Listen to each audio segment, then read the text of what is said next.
Chapter 1. The Unexpected Arrival. The night was still, and the silence stretched across the small town like a thick blanket, wrapping every corner in quiet solitude. The air had the faint smell of pine trees, a scent that Marcus Jordan had grown so familiar with over the years. He was alone in his small house on the edge of town, an area where the city lights were just a distant memory. The town was surrounded by thick forests and the occasional broken-down barn, remnants of a simpler, slower time.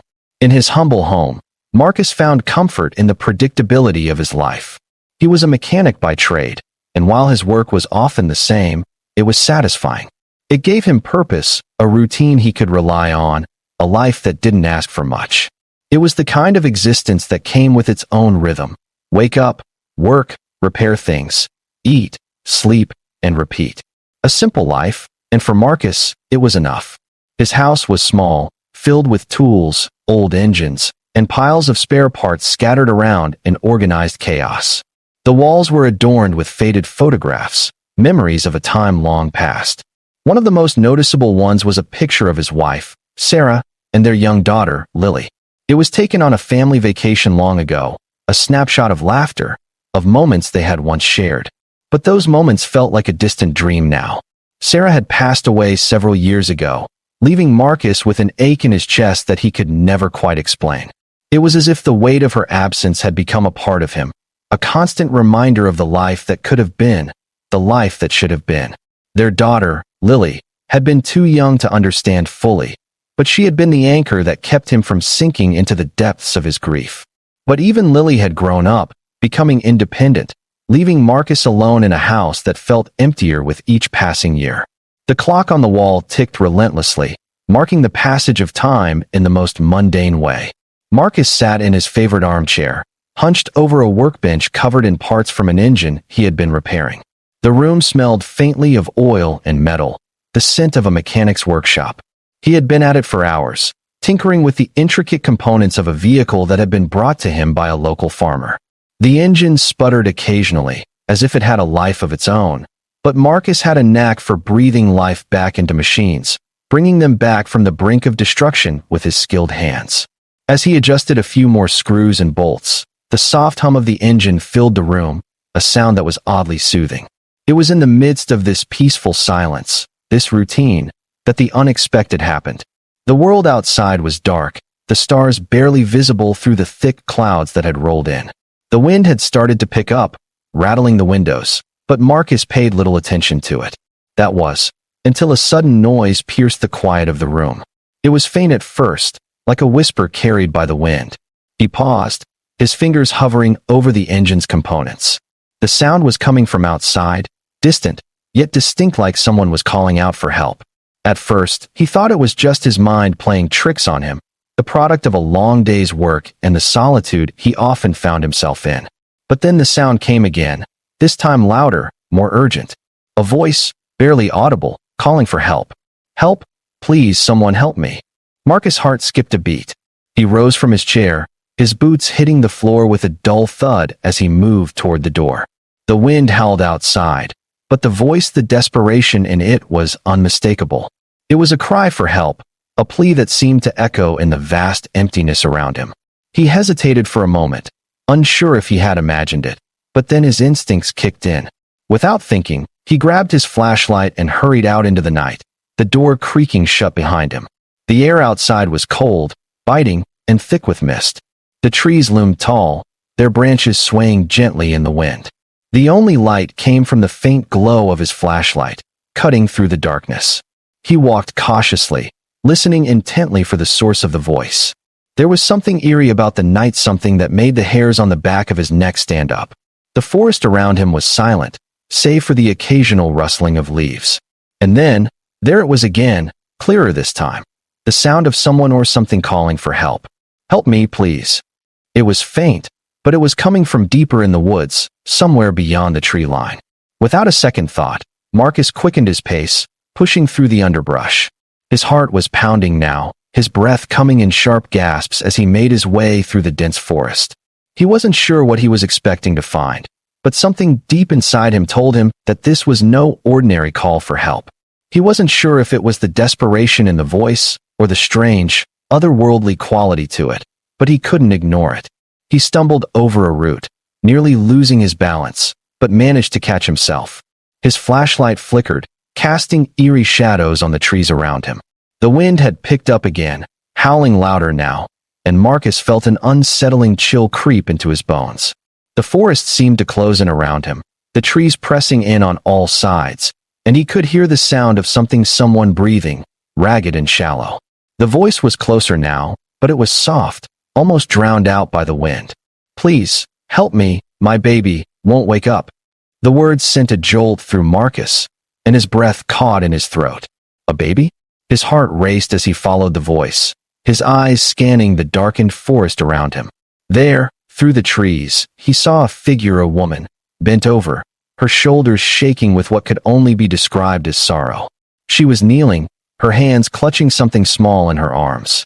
The figure was unlike anything Marcus had ever seen.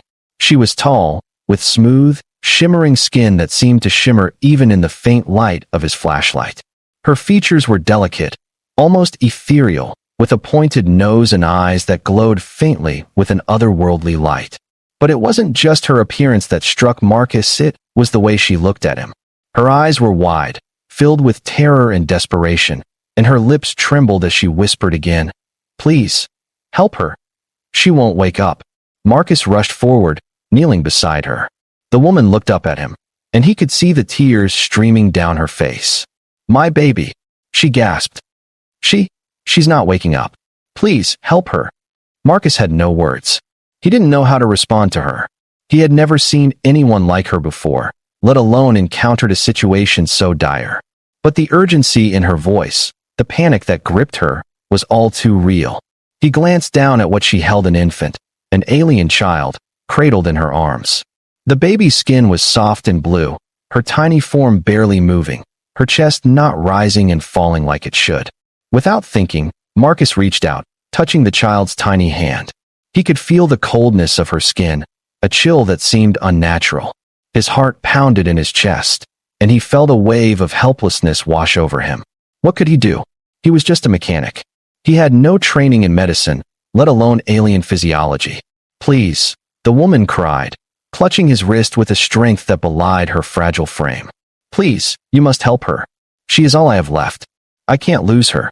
Marcus looked at the alien mother, her face filled with despair, and then down at the tiny child in her arms. There was no time to waste. He had to do something. He didn't know what he was doing, but instinct took over. He gently cradled the baby in his hands, his mind racing as he tried to think of anything that could help her. Then, he remembered something, a set of old medical tools he had once used to repair machinery in the field. He had no idea how they might work on an alien, but it was better than nothing. He stood up, supporting the woman as she shakily rose to her feet, her hand still gripping his. "Come with me," Marcus said, his voice steady despite the storm of thoughts in his head. "We'll get you both help." The woman nodded, tears still falling, but there was a flicker of hope in her eyes. As they made their way back to his home, Marcus couldn't shake the feeling that this moment would change everything, that his life would never be the same again. The night grew colder as Marcus pressed forward, his flashlight cutting through the thick mist that had begun to settle around the trees. The night seemed to pulse with a strange energy, an unsettling quiet in the air, as if the world itself was holding its breath. Every step Marcus took felt as though he was entering an unknown realm, where time and space folded in on themselves. The wind had shifted, the gusts now howling like an unseen predator lurking in the forest shadows. He had no idea what he was walking toward, but the cries had pierced through his very soul. The voice, fragile, desperate, was something no human could ignore. The woman, the alien, was still crying out, her voice weak but persistent, cutting through the thick layers of night air. He pushed forward, determined to reach her, determined to help. There was no question in his mind now that something, needed help. His mind raced as he moved, the sounds of the alien woman's distress pulling him further into the forest. The trees ahead began to thin, and he saw a faint light flickering in the distance. It was dim, like a dying star struggling to stay visible in the dark sky. As Marcus moved closer, the shape of the woman became clearer, her figure hunched over, her glowing eyes reflecting the pale light of the stars. She was kneeling on the ground, holding something in her arms, and it was then that Marcus saw her, a tiny alien child, no more than a few months old, cradled against her chest. The infant was still, unmoving, and though it seemed to be breathing, it was shallow, weak. "Please." The woman's voice was barely a whisper now, desperation and exhaustion in every word. Her alien features were delicate, yet filled with the weight of pain. "Please help her. She won't wake up. My baby, she's dying." Marcus's heart clenched at the sight. There was no time to waste. He dropped to his knees beside the woman, trying to process everything at once. What was happening? Why was this woman, this alien being, so far from any known civilization, and why was her child in such distress? He glanced at the tiny form in her arms, the alien baby's skin a faint, translucent blue with shimmering patterns, unlike anything he had ever seen. He had no experience with alien life forms, no medical knowledge of their physiology, but he knew one thing. Something had to be done. He gently reached out, carefully lifting the baby from the woman's arms. She didn't protest. Her gaze remained focused on the tiny child in his hands. Her breathing was ragged, a silent plea for him to do something, anything, to save her. Marcus examined the baby closely, noticing the unnatural stillness. Her skin was cold to the touch, and her breath was faint. His heart sank. "What happened?" Marcus asked, his voice trembling with the weight of the moment. His mind raced, trying to make sense of the situation. "What's wrong with her?" The alien woman's voice broke as she spoke, the tears welling in her eyes once again. I don't know. She fell ill suddenly. She was fine before, but now, she won't wake up. I can't lose her." Marcus glanced at her helplessly, unsure of how to help. "I don't know what to do, but I'll try. I'll try anything." The woman nodded, her eyes wide with fear, her body trembling with emotion. "Please, do what you can. You're the only one who can help. She's all I have left." Marcus held the tiny form gently in his hands, trying not to show the panic welling up inside him. His thoughts scrambled for a solution, but he knew he had to remain calm. There was no time to waste. He turned toward the path leading back to his house, the distant light of his porch beckoning him. The woman stood shakily, gathering what little strength she had left. Together, they moved through the forest, each step heavy with the uncertainty of the situation. Marcus held the baby close to his chest, feeling her tiny heartbeat faintly, her fragile body limp in his arms. Every moment felt like a battle against time. Chapter 2. A desperate call for help. The journey back to Marcus's home seemed like an eternity, every step feeling longer and more laborious than the last. The cold night air bit at their skin, the wind picking up as the trees creaked and moaned in the distance. It was as if the very world was alive with a restless energy, amplifying the urgency of the situation. Marcus's mind was racing. He had no idea what was wrong with the baby, no idea how to help her, but he had to try. He couldn't stand by and do nothing, not after seeing the desperation in the woman's eyes, not after hearing her cries for help. As they reached the edge of the forest, Marcus could see his modest home in the distance, a small cabin, simple and unassuming, with a dim light shining through the window. He felt a moment of relief, but it was short-lived. The child in his arms was growing colder with every step, and the woman beside him was struggling to keep up, her legs unsteady from the exhaustion of their trek. He couldn't wait any longer. "Come on," Marcus urged, his voice tense. "We're almost there. Just a little further." The woman nodded, her breathing shallow and ragged as she pressed on, her determination to help her child driving her forward.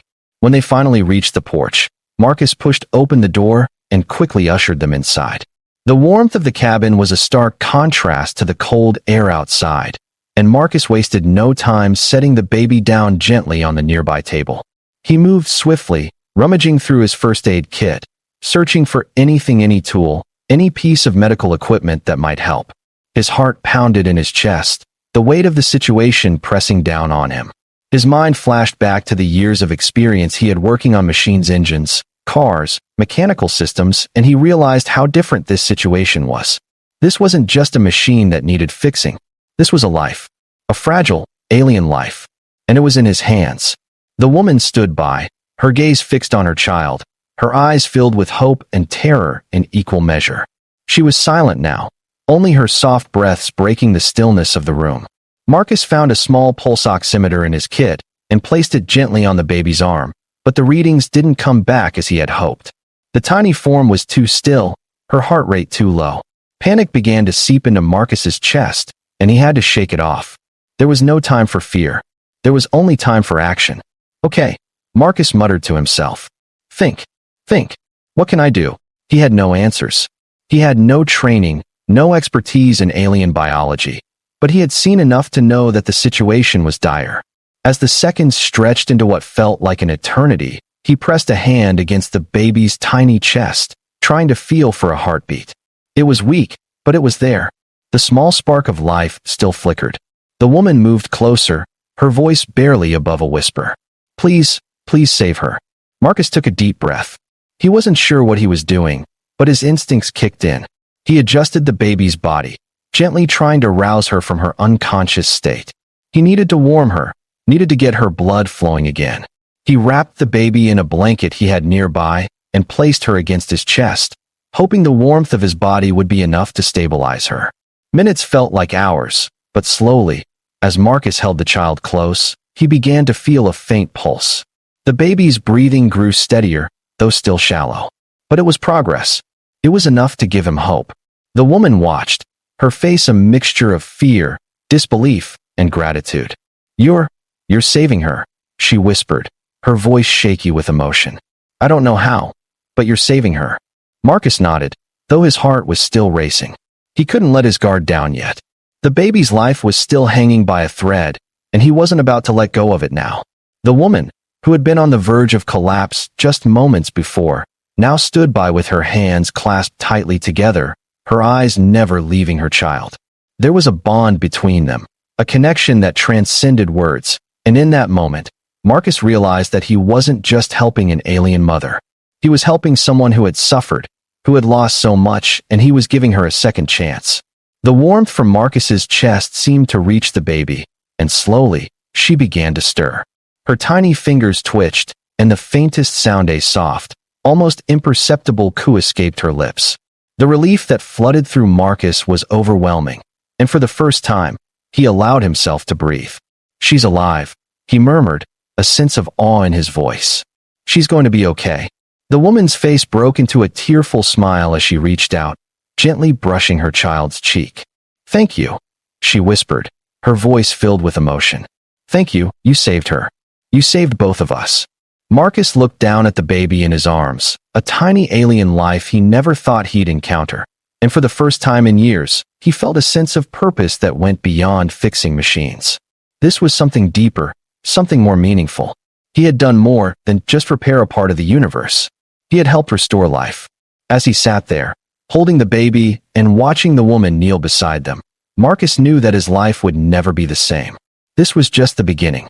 As Marcus sat there, cradling the tiny alien life in his arms, he could feel the pulse of the baby's heart beat stronger with each passing moment. He could barely believe what had just happened. This was no ordinary night, no ordinary encounter. The woman had been on the brink of losing everything, and for reasons beyond his understanding, he had managed to keep her child alive. His hands were still trembling from the adrenaline of it all, but the baby, now wrapped tightly in the blanket, was no longer cold to the touch. The fragile, faint breaths had become more even, and the slight flutter of the baby's eyelids made him feel like he had just performed the impossible. The alien woman, who had been standing still, her eyes glued to her child, now allowed herself to sink into a chair beside Marcus. Her breathing had returned to a more natural rhythm, though it was clear the trauma of what had just happened still gripped her tightly. Her eyes wide and luminous never left the small form in Marcus's arms. Is she really going to be okay? The woman's voice was a whisper, as though speaking too loudly might undo the fragile recovery they were witnessing. Marcus nodded, though he still had his doubts. He wasn't a doctor, certainly not one trained to deal with alien biology. But what he saw in the baby's slow recovery, the steadiness returning to her breath, gave him a thread of hope to hold on to. He had done something. He had saved her for now, at least. The woman's hand hovered near her child, as though afraid that any sudden movement might disturb the delicate process. I think so, Marcus replied softly. She's warm now. Her pulse is steadier, and I can feel her breathing more easily. But you should really get her to a medical facility as soon as you can. I'm just a mechanic, not a doctor." The woman's eyes softened as she gazed at Marcus. "You don't understand, do you? You didn't just save her. You saved both of us. I owe you more than words can express." Marcus didn't know how to respond to that. He had only done what anyone would have done in his shoes, yet the intensity of her gratitude was humbling. It wasn't often that Marcus had the chance to play a pivotal role in someone's life, and this felt surreal, like a dream he was just beginning to understand. The woman shifted slightly, her hands still trembling as she reached out to gently take the baby from Marcus's arms. She held the small form close to her chest, rocking her back and forth with a tenderness that Marcus had never seen before, not even in the parents he had met over the years. There was a bond between them that transcended words, a deep connection that only a mother and her child could understand. "I thought I had lost her," the woman whispered, tears falling down her face again. But this time, they were not tears of despair. "I thought I was going to be alone forever. But you saved us." Marcus felt a lump form in his throat. The woman's words echoed in his mind, making him realize just how deep her pain ran. She had been abandoned here, far from her own world, far from everything she had ever known. The galaxy was vast, filled with civilizations that stretched across stars and planets. But here, in this small town on Earth, she had found her savior. The thought made Marcus's chest tighten with emotion. He had always thought of himself as a simple mechanic, someone who fixed things and moved on. He never thought he would become involved in something like this, something so profound. Before he could respond, the woman gave him a tired but genuine smile. "I'm sorry, I didn't introduce myself properly. My name is Aaron." She paused, as though trying to find the right words. "I'm from a distant planet, far beyond the reaches of your world. My people, they are not many anymore. We have been scattered, lost, after a great war destroyed our empire. I was one of the few survivors." Marcus felt the weight of her words settle in. Aaron wasn't just an alien, she was a living remnant of a lost civilization, a species that had once been grand but was now broken. He had heard rumors about extraterrestrial life, talk of alien encounters that had been dismissed as conspiracy theories or wild speculation. But here, in his own home, in his arms, he was holding proof that the universe was far bigger than he had ever imagined. "I don't know how to help you," Marcus said, a sense of helplessness creeping into his voice. "I'm just a mechanic. I don't know anything about intergalactic politics or alien diseases. You're not from here." Aaron smiled faintly, her eyes softening. "You've done more for me than anyone else could. You've helped me when I had no one else. Your people, though different, are capable of great kindness. I didn't expect this. I didn't expect you to hear me." Marcus looked at her, the strange, foreign thought slowly sinking in. He had never been the one to find grand meaning in the work he did. It was simple, physical labor, turning wrenches, fixing engines, breathing life into machines. But here, with Aaron and her child, his role had shifted. He wasn't just fixing something. He was healing something, saving it, perhaps even changing the course of her life. "Where are you from?" Marcus asked, curiosity overcoming his usual skepticism. The alien woman had traveled far, and Marcus wanted to understand the depth of her story, the journey that had brought her here, to him. "I come from a planet called Xandros," Aaron said, her voice soft with the weight of her history. "It was once a great place, full of knowledge and advancement. But the war, it destroyed everything. My people scattered to the far corners of the galaxy, and now, only a few of us remain. I was sent to Earth for a mission, but the ship malfunctioned, and I ended up here, stranded. Alone." Marcus stared at Aaron, taking in the weight of her words. Her story wasn't unlike so many others that he had heard before: lost civilizations, scattered peoples, but there was something different about it. Something that made his heart ache for her people, for her future. It was clear that Aaron was not just an alien, she was someone who had lost everything and was now searching for a way to rebuild. "Why didn't you reach out for help sooner?" Marcus asked, his voice gentle, yet filled with concern. "You could have contacted your people, couldn't you?" Aaron lowered her gaze, her shoulders slumping as she looked down at the baby, still nestled in her arms. "My ship was damaged when it crash-landed. I couldn't make contact with anyone. My communication systems were down, and I was too weak to repair them. I had no choice but to wait, hoping that someone would hear my cries, hoping for a miracle. Marcus placed a hand on her shoulder, offering whatever comfort he could. You're not alone anymore. Erin looked up at him, her eyes brimming with gratitude. Thank you. You've given me a chance to save my daughter. I will not forget what you've done for us. For the first time since he had heard her cries in the woods, Marcus felt a sense of purpose, of meaning. He wasn't just helping an alien mother. He was helping a fellow being, one who, like him, was trying to survive in a world that often seemed indifferent. There was more to this than fixing engines, more to this than the mechanical world he knew so well. Erin had shown him that sometimes, the most important work was not in the machines, but in the hearts of those around us. Chapter 3, A New Beginning. As the days passed, Marcus worked tirelessly alongside Erin, helping her repair her ship and teaching her about the world she had found herself stranded in. They spent countless hours in his workshop, sorting through the pieces of the wreckage and making sense of the alien technology that had once powered her vessel. Though the task was daunting, Marcus found a deep sense of satisfaction in the work.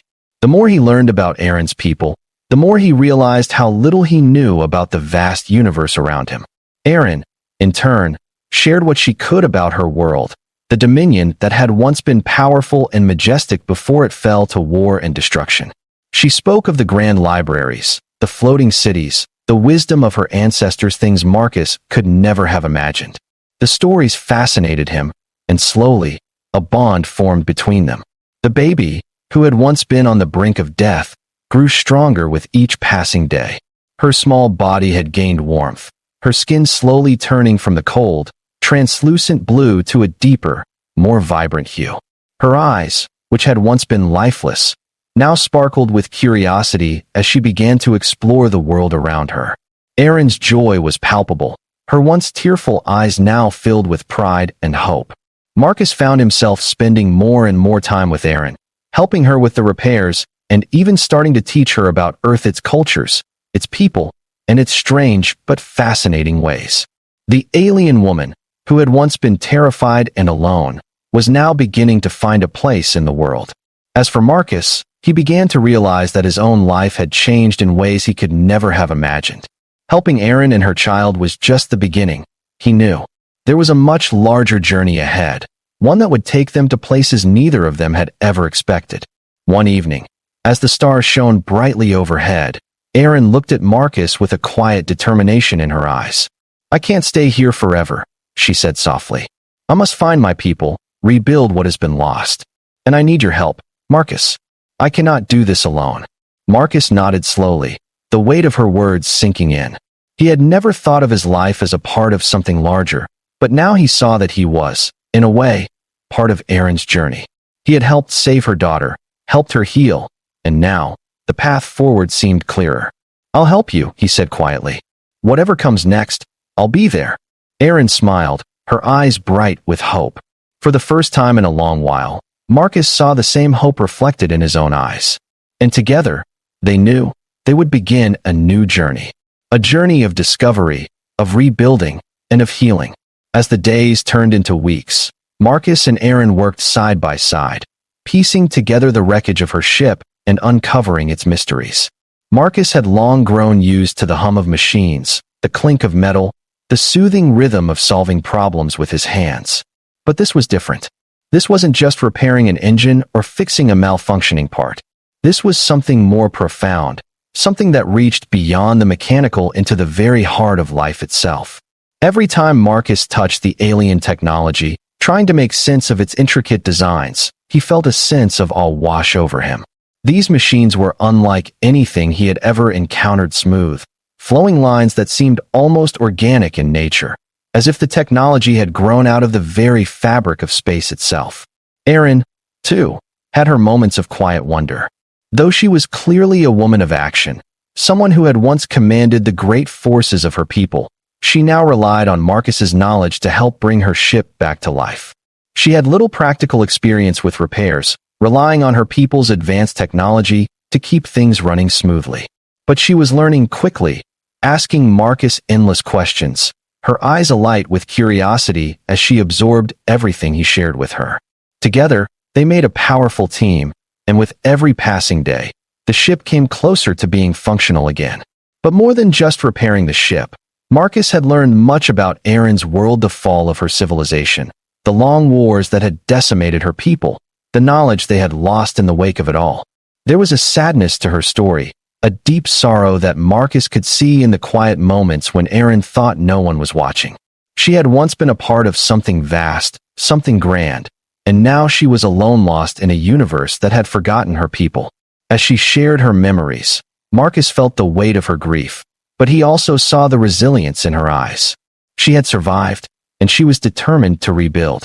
And now, with him by her side, she had hope. Hope that, perhaps, one day, the Andorians would rise again. Meanwhile, the baby who had once been so frail had begun to thrive. Her skin had regained its vibrancy, no longer the pale, translucent hue it had once been, but a deeper, more natural tone. Her movements had become more coordinated, and her eyes, which had been dull with illness, now sparkled with a curious brightness. Marcus marveled at the transformation, the way the child was slowly coming back to life, as if she, too, was growing into something new. Erin watched over her with the tenderness of a mother who had nearly lost everything, but had fought fiercely to keep what was left. One afternoon, as they were working on the final adjustments to the ship's power core, Erin turned to Marcus, her face serious. "I need to thank you again," she said, her voice quiet but full of emotion. "You've given me more than I could ever repay. You saved my daughter. You gave me a chance to rebuild, to find my people again." Marcus paused, wiping his hands on a rag as he looked at her. "Erin, you don't need to thank me. I did what anyone would have done, but I've learned a lot from you too. You've reminded me that there's more to life than just fixing machines. Sometimes, the things that really matter are the things we can't fix with tools. It's the people we meet, the connections we make." Erin smiled, though it was tinged with sadness. "I wish it were that simple. If only the galaxy were more like that, a place where people cared for one another, instead of fighting over power, resources, and control." Marcus didn't have an answer to that. The galaxy, as far as he knew, was a vast, unfathomable place, filled with dangers and unknowns. But there was one thing he did know for sure. He had a role to play in Erin's journey. In some small way, he had become a part of her story, and she, a part of his. The ship was nearly ready now, the final components in place. Marcus could feel it, the pulse of the machine coming to life again. The engine hummed with a new energy, a sound that was both familiar and foreign to him. He stepped back, wiping his brow, and let out a breath he didn't realize he had been holding. "It's done," he said simply. Erin stood beside him, looking up at the ship with a sense of awe. "It's more than done," she said, her voice full of gratitude. "You've done the impossible, Marcus. And now, my people, they will be able to hear me." Chapter 4. The Journey Ahead. As the days passed, the Cassandra's crew made preparations for their departure. Erin had expressed her desire to return to her people, to reach out to the scattered remnants of the Andorian race, and Marcus had pledged to help her in whatever way he could. He didn't know what lay ahead, but he knew that this journey, this mission wasn't just about finding the remnants of a lost empire. It was about rediscovering what it meant to be connected, to build something that could withstand the weight of the stars themselves. The ship, once a hulk of broken metal and decaying technology, was now fully operational. Marcus had worked tirelessly, learning and adapting to the alien technology, and Erin had provided invaluable insight, guiding him through the complexities of her people's systems. It was a strange feeling for Marcus, a mechanic who had spent his entire life fixing simple things, to suddenly find himself at the helm of a ship capable of traversing the far reaches of the galaxy. The ship was sleek, elegant, its design a perfect fusion of form and function, and as it powered up, a deep, resonating hum filled the cabin. The stars outside twinkled like a field of diamonds, but Marcus knew that what awaited them out there was a vast unknown. They stood together on the observation deck, staring out at the stars. Erin was quiet beside him, her hand resting gently on the rail as she gazed out into the infinite expanse. "You're ready," Marcus said, though the uncertainty in his voice betrayed his words. He wasn't just speaking to Erin. He was speaking to himself as well. He had never imagined that his life would take this turn, that he would go from fixing cars to helping an alien mother find her way home. He had never imagined that his life would intertwine with a history so vast, so far beyond anything he had known. But he had found a purpose in this, something bigger than himself. Erin turned to him, her violet eyes locking with his. I don't know where this journey will take us, Marcus, but I know that I can't do it without you. I've lost so much, but you've given me back what I thought I'd never have again. You've helped me find hope in a world that had long forgotten it. Marcus nodded, feeling the weight of her words settle deep within him. I'm with you, Erin. Whatever comes next, we'll face it together. The final preparations were made, and with a final glance at the world that had become their temporary home, Erin and Marcus climbed aboard the ship. The engines roared to life, and the Cassandra lifted off the ground, soaring into the vast unknown. As the ship broke through the atmosphere and entered the cold void of space, Marcus gazed out at the stars, a mixture of awe and uncertainty filling his heart. The galaxy was vast, and they had only just begun their journey. But for the first time in a long while, Marcus felt a sense of peace. He wasn't just a mechanic anymore. He was part of something bigger, a story that stretched across stars and planets, a journey that held more meaning than he could have ever imagined. And as the ship hurtled toward the unknown, one thing was certain. This was only the beginning.